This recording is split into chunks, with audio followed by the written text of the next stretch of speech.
Oh, good. Okay, we got some books. I'll wait and let you get those books passed out. Okay, and if there's any questions, if I skip something you don't know, number 4. I don't have a book with me, but let me see what I have, number 4. Anybody else miss something that's going to drive you nuts if you don't get your fill in that blank? Make a list of things other husbands do wrong that your husband does not do. Is that what you wanted? All husbands are made of strengths and weaknesses. Oh, I'm in the wrong place. This will make you thankful for the things your husband doesn't do wrong. Anybody else? Sorry. I thought I was covering it. What is it now? We must quit expecting. No? As you make, there you go. Oh, as you make this list, you will start focusing once again on how good your husband is not to have these faults. Did you have all the wrong answers down there? And you know what, ladies? If you have something else in there, just make it work. I don't care. Next time you teach the lesson and we'll learn at your version. If you go home and it works, we'll listen to a new way. Okay, does everyone have a book now? Y'all have the answers? Okay. Number 2. 5 steps to having a sweet marriage in 3 lessons. I don't know how I'm going to do this, but lesson 2. Step 2. Watch for the positive in your husband. Watch for the positive. Letter A on that. Husbands need to feel admired. And admiration focuses on who he is.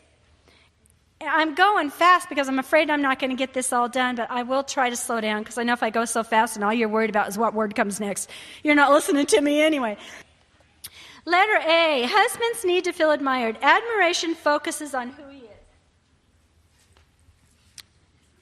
Okay, I'm going to give you several ways to do this. Number 1, he needs specific words of admiration. Now, ladies, I do want to say this. These are all things I've done wrong. Okay? I'm not standing up here saying, I am the perfect wife. Because most of you who know me knows that's not true anyway. And I am going to tell all you peons how you can have a sweeter marriage like mine. No, I have done all these things wrong. And I'm very excited about teaching this. To be quite honest with you, I've never really enjoyed teaching lessons on marriage because I never really felt like I was I felt like I needed a lesson on marriage. And I still do. By the way, I still am working through all of these things. But I have learned, these things I would say in the last 5 to 6 years of my marriage, I feel like I think we always had a good marriage. But I think the last 5 to 6 years has been a turning point because some things I have learned that have helped bring sweetness into our marriage. I believe we have a sweeter marriage now than we ever have because I've just learned to understand my husband a little bit better. And I've learned something, anyway. So that's what we're doing here today. You're just learning all my sins and how to overcome them. So your husband needs specific words of admiration. I am not a word person. All my life, I was shown that I was loved by people doing things for me, not with words. Neither my mother or my father are a word person. I don't know if I've heard my dad say, I love you more than maybe 2 or 3 times my whole life. But when he wanted to show me he loved me, he would give me a $20 bill and say, put this in your wallet in case you need anything.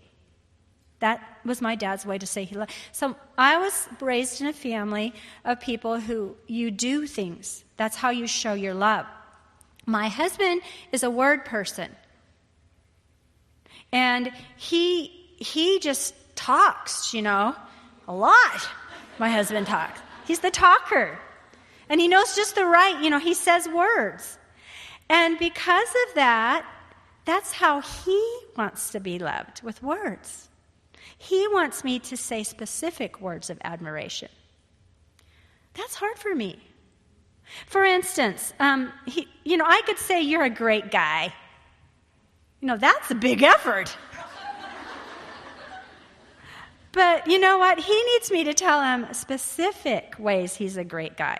You might say things like, you made Johnny's day taking him on that bike ride. You're an amazing dad.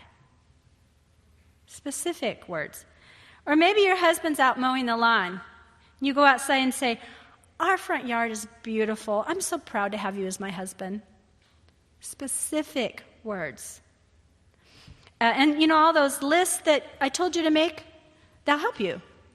Because they'll help you stay focused on specific things. Number 2, your husbands like to be admired about manly things. Because my husband's a pastor, I'm very involved in his job. I guess you'd call it a job, what he does for a living. Many of you, your husbands go off and you probably don't know a whole lot about what he does at his job.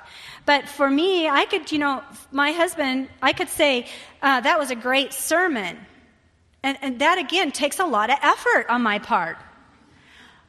But you know what? My husband needs specific words of admiration. He needs me to say, that was a great sermon. I needed to be reminded to trust God. I am so thankful I married a man that keeps me close to God. Specific. Tell why you admire him. Tell what you admire and why you do. Your husbands like to be admired about their looks. I told my husband the other day, I said, if you die, I know I will never get remarried. I said, you know what? I would have to marry an old man because I'm an old woman now. And there is no good-looking old man but you left. I said, I'd never find an old man as good-looking as you. So I'm not marrying anybody else. That's a backhanded way to give a compliment. But they need you to admire how they look. Maybe they're smart. Maybe you have a smart husband. His brain, maybe he's funny. He's got a quick wit. Maybe his character. There's nothing wrong with saying, you take such good care of our family. Knowing that you pay those bills on time every month gives me so much security. Words. Our husbands need our admiration, and they need specific words, and they need to be admired about manly things. Number 3, husbands need daily admiration. Daily admiration. If you would picture your husband's heart as a gas tank, okay? And all day long, holes get punched in that gas tank. Maybe conflicts he had at work, or maybe a real mistake he made, or maybe even unwise words that we say. Punch holes in that gas tank that's filled, and the admiration drains out. You say, well, I admired him yesterday. That took effort. But he needs to constantly have us fueling his tank. Now, I know some of you are sitting out there thinking right now, I thought pride was a sin. And here my husband's supposed to have humility, and you're telling me to tell him all these things that are going to make him proud? Now, let me tell you something, ladies. It's God's job to make our husband good. It's our job to do him good. If you would remember that, Proverbs 31:12, what did the virtuous woman do? She will do him good and not evil all the days of his life. One of the ways of doing this is to fill his heart up with admiration. And don't worry about if you're going to make him proud. Usually people who act proud are really insecure. Did you know that? Number 4, men do not like to hear their wives praise other men.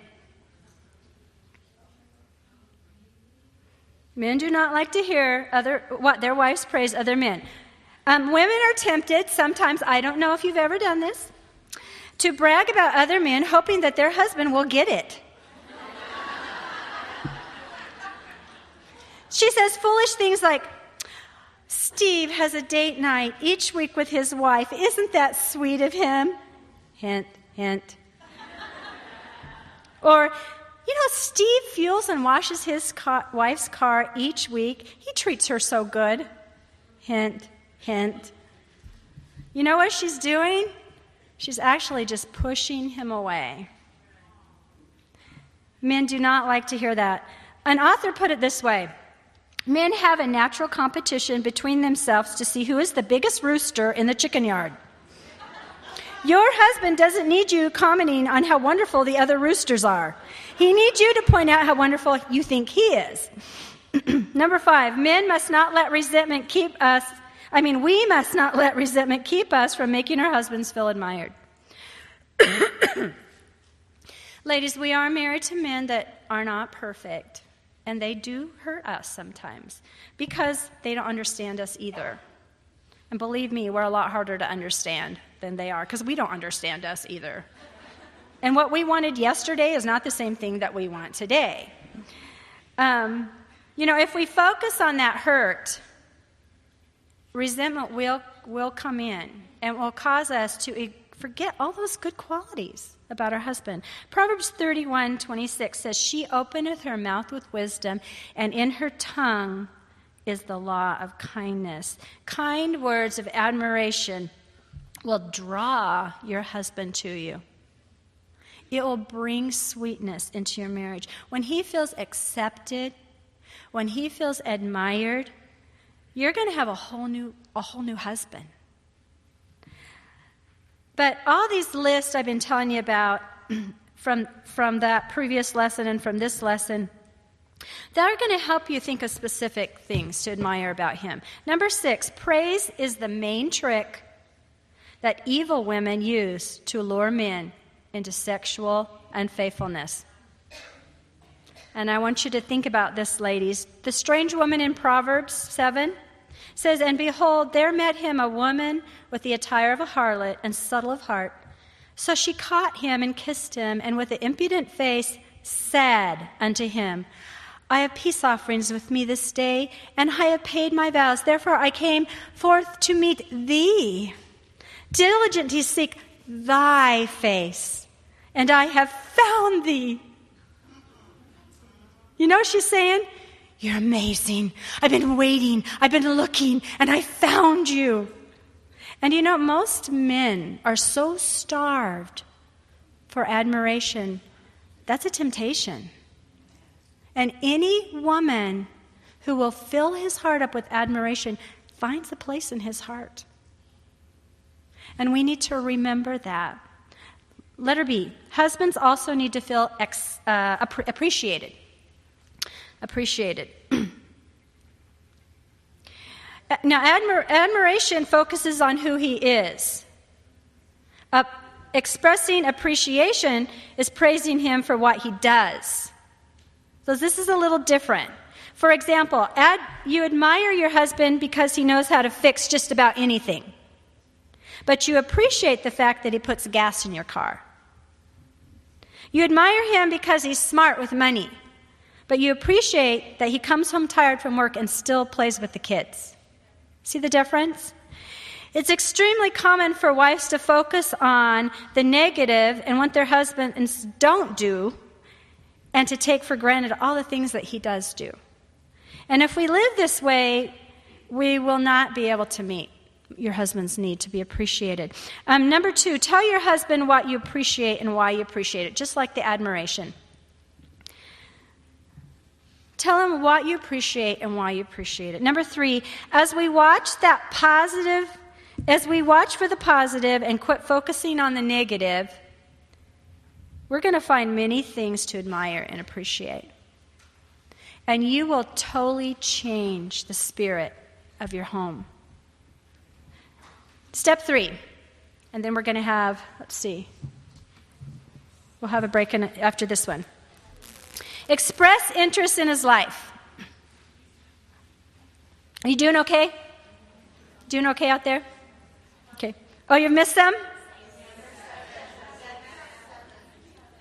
Praise and I missed that one. Thank you. Let's go back to 7. Praise in public is worth multitude times what private praise is worth. So, to admire your husband, to appreciate him in front of people. We got home from my mom's funeral, and my mom is the kind of lady, she kind of ran a rescue mission. She took in every stray person she ever met, whether they deserved it or not, which none of us ever deserved to be loved and cared about. But there's a great big man his name is Ian, and he has had a rough life, and I'm sure he's been in and out of jail many times. And they've allowed that young man, he's probably in his late 20s, to live on their property in a little camper. And he loved my mom so much. And when we got home from the funeral, he was saying how that was such a nice funeral, and he was just talking about how nice, because I think that none of these people go to church. So I think he was wondering, what this would be like. And he was just talking about, and I just looked at him and my husband sitting there, my dad sitting there, and I said, my husband did a great job, didn't he? Because my husband worked a lot. He spent so many hours working with all those people. And all those people absolutely love him. I really believe if we'd go up there and start a church, they'd all come. I think we could get them into church. I really do. But that public praise. Now let me tell you this too. Also, remember that criticism in public is equally multiplied in its effect. And we need to be very careful, even if we think we're teasing. We need to be very careful about that. Do you have any other questions on any of that lesson? Okay, now step 3, express interest in his life. There's a lot of areas to be interested in. His work, his hobbies, his food preferences, his leisure preferences, his thoughts, his opinions, his comforts, his feelings. Write this down. Number 1, when you pay attention to the many areas of your husband's life, you make him feel that he's important to you. When a lady is dating her husband, remember when you were dating?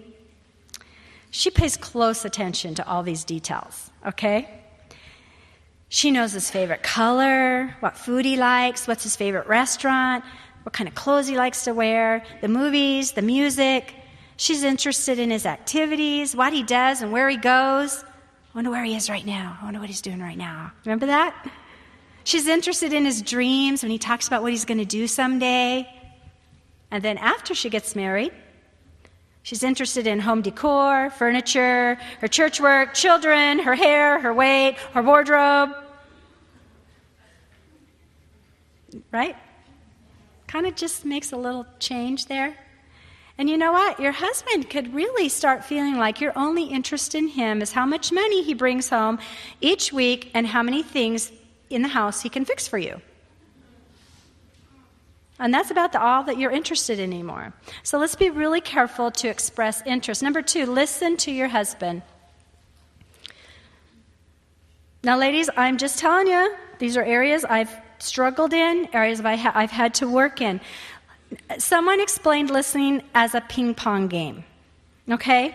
My husband comes home and says, this is a hard day today. Now, I can say, I hate days like that. And guess what? I stopped the game. I caught the ball. It's my side of the court, and I stopped the game. That's it. Or I can say, I hit the ball back and I say, tell me about it. Now, don't ask your husband how he feels. Don't do that. Husbands don't feel. They don't want to talk about. But facts. Give me the facts. Just the facts. Then I've hit it back to him. And then he can tell me something, and he hits it back to me. And then I can decide whether I'm going to keep listening. I keep the game going by saying, now, tell me what you did. Now, ladies, now listen. When you do this, do not correct, improve, or add to. I've learned that one too. Because I can't fix his bad day. He's not telling me he had a bad day so I can fix it. Because we want to fix everything, don't we? We just want to make everything better. You know, as you listen, remember to find out ways to express admiration and appreciation. Wow, I would have never thought to do that. Man, you were so amazing. You were so good with these people. You know, by the time you're finished with this conversation, if you really listen to what he needs, you'll make him glad he had a bad day. He got to come home and hear about what a great guy he is. But don't try to correct or add to or improve upon his reaction to his bad day. Number 3, find out what he likes and then strive to please him in it. So you have to listen, be interested in his life. How does he like his food prepared? Learning to make a sandwich like my husband likes a sandwich was a great act of God in my life. Because he makes weird sandwiches. He'll put dill pickles and sweet relish on the same sandwich with ketchup. Oh my, whatever the meat is. Anyway, but he likes it that way. You know, I just make the grossest sandwich I could think of, and I've got it made. I did it. Oh, wow, this is a great sandwich, you know. Is it really hard to make food that you could not stand to eat for someone else? Yeah, I know. See? It's not all my fault. But anyway, pay attention. You know what your husband wants? He wants to be the center of your life. Not the kids, not your weight, not your decorating, not your family or your friends, not your social calendar, not your job. He wants to know that you're interested in him. There's something wonderful to a husband to have someone in their life that knows that he stubbed his toe today, he had a rough day at work, he didn't sleep well, that he always wanted a little cabin in the woods, that he loves red licorice, that he loves guns, and that he doesn't like flat front slacks. Do you know that? To know that he has that one person that knows him, that's interested in him. Number 4, be interested in what he likes to do. Did you know there was a time you didn't care what your husband was doing and you would like to go with him? You would sit and watch him work on a car, or you didn't care what he was doing. You just wanted to be with him. But now it's got to be a really good deal to give up some of the things that you've been doing to want to go do what he's doing, you know? But try to join him in what he likes to do. My husband doesn't like sports, and I praise God for that.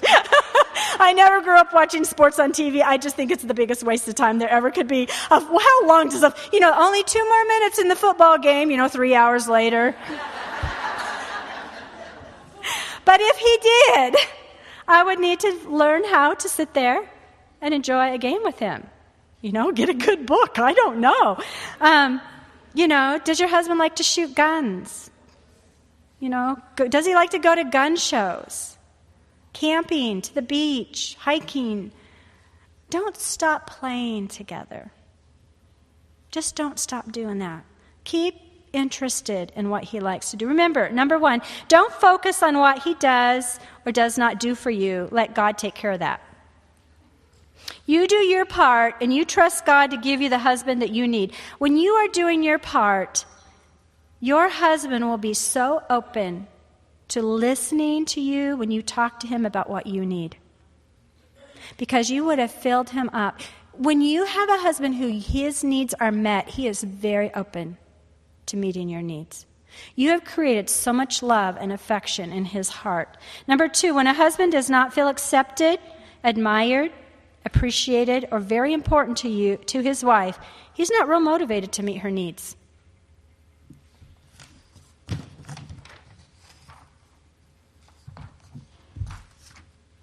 Do not seek so much to be consoled as to console. Do not seek so much to be understood as to understand. Do not seek so much to be loved as to love. Ladies, let's learn to go to God. Let God fill us up so we can go to our husband and meet his needs. And I promise you, that will turn your marriage around, and you will have sweetness in your marriage. Because all those needs that your husband has, when you meet his needs, he will be so filled up. He will be so open. All the defense, all the walls will go down. All that defense will go down. All the threats he feels, all the insecurities that sometimes we place on our husband, not on purpose, but just because we don't understand them.